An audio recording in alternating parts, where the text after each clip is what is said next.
ഒന്ന് തെന്നി വീണതാ. മോളുടെ ആരാ കിടക്കുന്നേ? ഞാൻ ചെക്കപ്പിന് വന്നതാ. ഒറ്റയ്ക്കേ ഉള്ളൂ? ഹസ്ബൻഡ് ഓഫീസിൽ നിന്ന് വരുന്നതേ ഉള്ളൂ.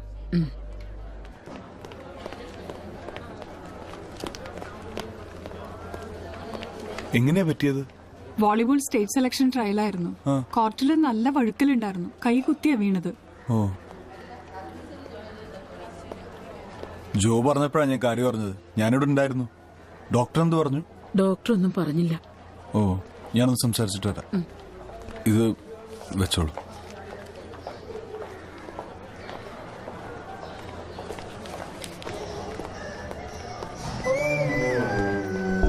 അതെ, ഈ ഗൈനക്കോളജി ഡിപ്പാർട്ട്മെന്റ് എവിടെ? ഇവിടെ നിന്ന് നേരെ പോയിട്ട് ലെഫ്റ്റ് ആണെന്ന് തോന്നുന്നു. അല്ലെങ്കിൽ എൻക്വയറി ചോദിച്ചു. Okay, thanks. പോവാം.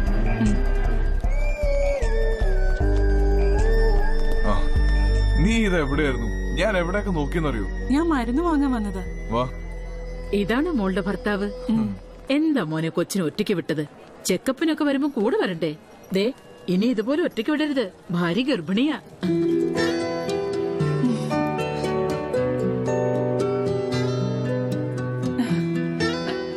രമേശേട്ടാ, മരുന്ന് വാങ്ങിയപ്പോ കയ്യില് പൈസ തികഞ്ഞില്ല. ഈ ചേച്ചിയാ ബാക്കി കൊടുത്തത്. ഓ, കൊടുക്ക. ദാ ചേച്ചി. ശരി.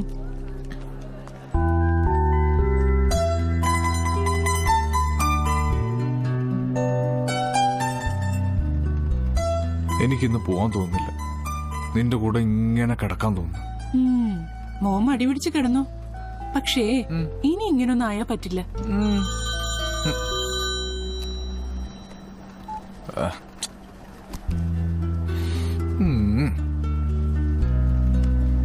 കുഞ്ഞുണ്ടായി എന്നറിയുമ്പോ എന്റെ അച്ഛനും അമ്മയും വഴക്കൊക്കെ മറക്കുമായിരിക്കും അല്ലേ? നീ വേറെ എന്തെങ്കിലും പറ. ആരും ഇല്ലാതെ ഇത്രയും നാള് ജീവിച്ചില്ലേ? നിനക്കൊരു കുറവുണ്ടാവും നോക്കാനാ ഞാൻ ഈ കഷ്ടപ്പെടുന്ന മുഴുവൻ. ഈ ഫ്ലാറ്റ് തന്നെ വാങ്ങിയെന്തിനാ? ഒരു വലിയ വീട്ടിൽ നിന്ന് എന്നോടൊപ്പം ഇറങ്ങി വന്നിട്ട് നിനക്കൊരു വിഷമം ഉണ്ടാവാതിരിക്കാനാ. ഇനി കുഞ്ഞുണ്ടായ ഒരു കുറവുണ്ടാവും ഞാൻ നോക്കും.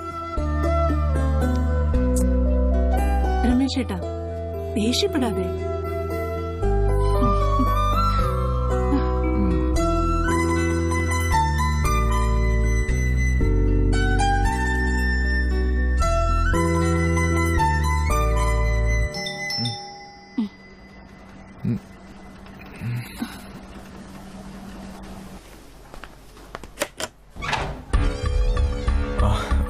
നിങ്ങളായിരുന്നോ? അതെ, ഫോൺ കട്ടാക്കാൻ എളുപ്പമാ രമേശ. പക്ഷെ ഇൻസ്റ്റാൾമെന്റ് കട്ടാക്കിയ ദേ ഇതുപോലെ ആൾക്കാർ വീട്ടിൽ കയറി ഇറങ്ങും. ഇവിടെ നിന്ന് പ്രശ്നം ഉണ്ടാക്കരുത്. അടുത്ത മാസം 17-ാം തീയതി ഞാൻ എല്ലാ ഡ്യൂസും സെറ്റിൽ ചെയ്തോളാം. രമേശ, ഇപ്പോ തന്നെ 3 EMI പെൻഡിങ്ങാ. അടുത്ത ആഴ്ച അത് 4 ആകും. കൃത്യമായി തിരിച്ചടയ്ക്കാൻ പറ്റിയില്ലെങ്കിൽ പിന്നെ എന്തിനാണോ ഇത്ര വലിയ ലോണൊക്കെ എടുക്കുന്നത്? ഞാൻ പറയാം, വന്നേ. അടുത്ത മാസം ഞാൻ എന്തായാലും അടയ്ക്കും. അപ്പോഴത്തേക്ക് എന്റെ ബോണസ് ക്രെഡിറ്റ് ആവും. നിങ്ങളിപ്പോ പോണം. ഞങ്ങൾ ഇപ്പൊ പോകാം. ഇനി വരുന്നത് നിന്റെ ഓഫീസിലേക്കായിരിക്കും. 17-ാം തീയതിയിലേക്ക് ഇനി അധികം ദിവസങ്ങളില്ല. വാടാ.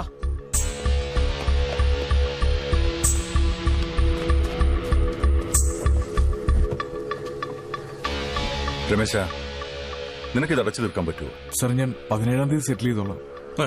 എന്റെ രമേശ, ഈ സെയിൽസ് എക്സിക്യൂട്ടീവിന്റെ ജോലിയും വെച്ചോണ്ട് എത്രത്തോളം ലോൺ അടച്ചു തീർക്കാൻ പറ്റുമെന്ന് ഞങ്ങൾക്ക് നന്നായിട്ട് അറിയാം. നിനക്ക് പറ്റിയ ആ പഴയ കൊട്ടേഷൻ പണി തന്നെ. ജോസേട്ടാ,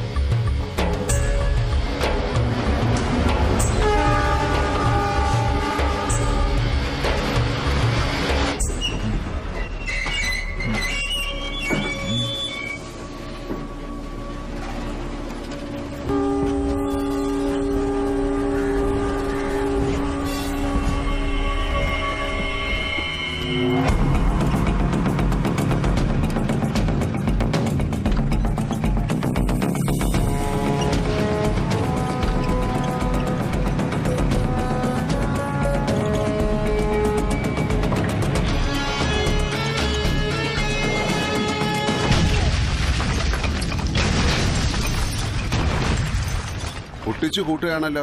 എങ്ങനെയുണ്ട് കോറി ബിസിനസ് ഒക്കെ? തുടങ്ങിയിട്ടേ ഉള്ളൂ. ലീസിനെടുത്തതാ. കാറ്ററിംഗ് ഉണ്ടെന്ന് അറിഞ്ഞു. ഓ, പാർട്ടിയുടെ LC സെക്രട്ടറിയുടെ ചാർജും തനിക്കാണെന്ന് കേട്ടു. അതെ സർ. ഒരു വശത്തോടെ പ്രകൃതി സംരക്ഷണത്തിന് സമരം ചെയ്യും, മറുവശത്തോടെ നിങ്ങൾ തന്നെ നശിപ്പിക്കും. ജീവിച്ചു പോകണ്ടേ സർ? നമ്മൾ ഉണ്ടായാലല്ലേ പാർട്ടി ഉള്ളൂ. അന്വേഷണമൊക്കെ ഏതുവരായി സർ? അന്വേഷണം തുടങ്ങിയിട്ടല്ലേ ഉള്ളൂ. അനൂപിനെ പോലെ എഡ്യൂക്കേറ്റഡ് ആയ ഒരു യുവ നേതാവിന്റെ വളർച്ചയിൽ മറ്റാരെങ്കിലും ഭയപ്പെട്ടിരുന്നോ? അതും അന്വേഷിക്കേണ്ട കാര്യമാണ്. അനൂപിനേക്കാളും സീനിയറായ പലരും ലോക്കൽ കമ്മിറ്റിയിലുണ്ടായിരുന്നിട്ടും എന്തായിരുന്നു അയാളെ സെക്രട്ടറി സ്ഥാനത്തേക്ക് തിരഞ്ഞെടുക്കാനുള്ള സാഹചര്യം? സീനിയോറിറ്റി മാത്രം നോക്കിയല്ല ലോക്കൽ കമ്മിറ്റി സെക്രട്ടറിയെ തിരഞ്ഞെടുക്കുന്നത്.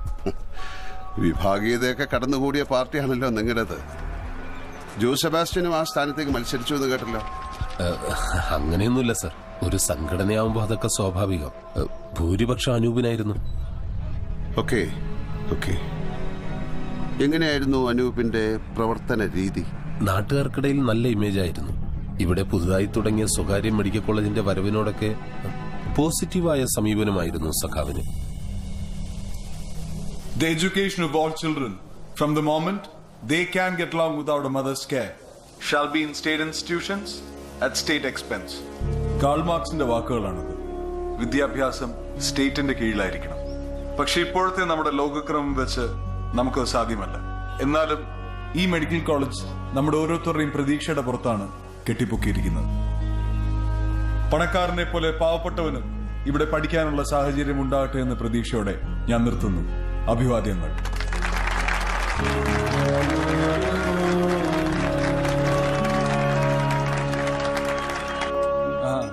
ശരിയപ്പോ കാണാം.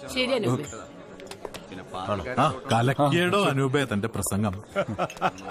LC സെക്രട്ടറിയും വികാരി അച്ഛനും ബെസ്റ്റ് കോമ്പിനേഷൻ. അതിനെന്താ നാരായണേട്ടാ, സഭയായാലും പാർട്ടിയായാലും എല്ലാം മനുഷ്യന്റെ നന്മയ്ക്ക് വേണ്ടിയല്ലേ? അത് ശരിയാച്ചോ. ക്രിസ്തു എന്നും അധ്വാനിക്കുന്നവന്റെയും ഭാരം ചുമക്കുന്നവന്റെയും കൂടെയായിരുന്നു. ഞങ്ങളും അങ്ങനെ തന്നെയാ. വേല കയ്യിലിരിക്കട്ടെ മോനെ. ജോസബാസ്റ്റ്യ തന്നെ പള്ളിയിലോട്ടൊന്നും കാണാറില്ലല്ലോ. ഞാൻ എല്ലാ മാസവും വന്ന് കുമ്പസരിക്കാറുണ്ടോ? താൻ ഇടയ്ക്കിടയ്ക്ക് കുമ്പസാരിക്കുന്നത് നല്ലതാ. അനൂപേ വാ, തന്നെ ഒരാൾക്ക് പരിചയപ്പെടണം. ഓ ചെല്ലു സഖാവായി, ഇപ്പൊ തന്നെയല്ലേ എല്ലാവർക്കും ആവശ്യം. അനൂപേ, ഇത് പോൾ അലക്സാണ്ടർ, കോളേജിന്റെ ബോർഡ് ഡയറക്ടർ. എനിക്കറിയാം. Hello sir. ഇത് അനൂപ്, ഇവിടുത്തെ local committee secretary. I know. You impressed me a lot. Anoop engineering ഗ്രാജുവേറ്റാ. Oh, great. Yes. ഞാൻ JNU പഠിച്ചത്, പൊളിറ്റിക്കൽ സയൻസ്. നിങ്ങളുടെ പാർട്ടിയുടെ നാഷണൽ സെക്രട്ടറി എന്റെ ബാച്ച്മേറ്റ് ആണ്. ഓ, പിന്നെ കോളേജിന് എല്ലാ സപ്പോർട്ടും നിങ്ങളുടെ പാർട്ടിയുടെ സൈഡിൽ നിന്ന് വേണം. തീർച്ചയായും എല്ലാ പോസിറ്റീവ് മൂവിനെയും സപ്പോർട്ട് ചെയ്യുന്ന ഒരു സ്റ്റാൻഡാണ് പാർട്ടിക്ക്. Thank you. Okay. I know your party more than anyone. Mr. Manoj. Anoop, CV Anoop. I'm sorry. See you, young comrade. Thank you, sir. Okay, bye. Okay. നമ്മുടെ ജിൻസി കൊച്ചിന്റെ അഡ്മിഷൻ മാർക്ക് പോരാന്നും പറഞ്ഞ് കോളേജ് മാനേജ്മെന്റ് റിജക്ട് ചെയ്തു. അപ്പൊ LC ചേച്ചി അവളുടെ sports റെക്കോർഡ്സും merit certificate ഒന്നും കാണിച്ചില്ലേ? ഓ, അതൊന്നും അവർക്ക് വലിയ കാര്യമല്ല. ഇപ്പൊ തന്നെ ഒരുപാട് കുട്ടികൾ മെറിറ്റിലുണ്ടെന്നാ പ്രിൻസിപ്പാള് പറയുന്നേ. പാർട്ടിക്ക് വേണ്ടി രക്തസാക്ഷിയായ സഖാവ് ജോസഫിന്റെ മകൾക്ക് ഒരു അഡ്മിഷൻ വാങ്ങിക്കൊടുക്കാൻ കഴിഞ്ഞില്ലെങ്കിൽ പിന്നെ ഈ മെഡിക്കൽ കോളേജ് കൊണ്ട് നാട്ടുകാർക്ക് എന്താ ഗുണം? സഖാക്കളെ, തലവരി പണം വാങ്ങി വേണ്ടത്ര മാർക്കില്ലാത്ത അയോഗ്യരായ വിദ്യാർത്ഥികൾക്ക് കോളേജ് മാനേജ്മെന്റ് പ്രവേശനം നൽകിയിട്ടുണ്ട്. ദാ ആ വിദ്യാർത്ഥികളുടെ ലിസ്റ്റാണിത്.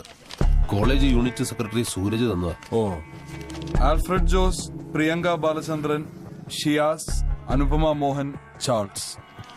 സഖാക്കളെ, സ്റ്റുഡൻസ് ഫെഡറേഷൻ സ്വാശ്രയ കോളേജുകൾക്കെതിരെ സമരം തുടങ്ങാനിരിക്കുകയാണ്. ഈ കോളേജിലും കാര്യങ്ങൾ കൃത്യമായല്ല നടക്കുന്നതെന്ന് പാർട്ടിക്ക് ഇതോടെ ബോധ്യമായിട്ടുണ്ട്. വികസനം വരുമ്പോ പിന്തിരിപ്പൻ നയം കാണിക്കുന്ന പാർട്ടിയാണെന്ന് പൊതുവെ വിമർശനമുള്ളതുകൊണ്ടാണ് നമ്മളും കോളേജിനെ സപ്പോർട്ട് ചെയ്തത്. നമ്മുടെ ആലിക്കോയുടെ വീട് കോളേജ് കുട്ടികൾക്ക് താമസിക്കാൻ കൊടുത്തിട്ട് ഒച്ചയും വിളിയും കള്ളുടിയും പാട്ടുമായി നാലുപേർത്തുള്ളവർക്ക് പാർക്കാൻ പറ്റാത്ത അവസ്ഥയാണ്. ആ കാര്യം കൂടി ഗൗരവമായി കാണണം.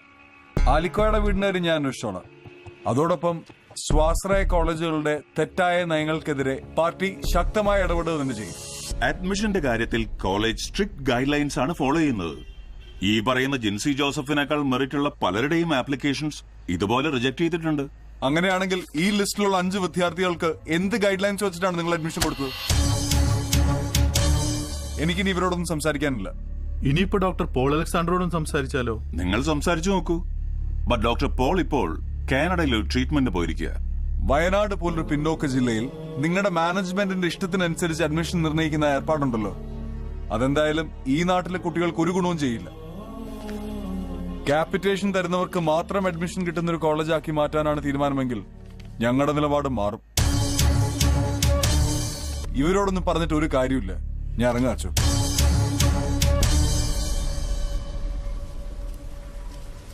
എന്നിട്ട് നിങ്ങൾ ജനകീയ പ്രക്ഷോഭം സംഘടിപ്പിച്ചോ? സ്റ്റുഡൻസ് ഫെഡറേഷൻ സമരം ശക്തമാക്കി. അവസാനം അവർ 5 പേർക്കും കോളേജ് വിടേണ്ടി വന്നു. അന്നത് വലിയ വാർത്തയായിരുന്നു. അവരുടെ ലിസ്റ്റൊക്കെ ജോയുടെ കയ്യിലുണ്ടോ? ലിസ്റ്റ് മാത്രമല്ല, കംപ്ലീറ്റ് ഡീറ്റെയിൽസ് ഉണ്ട്. ഞാനത് എടുത്തുതരാം.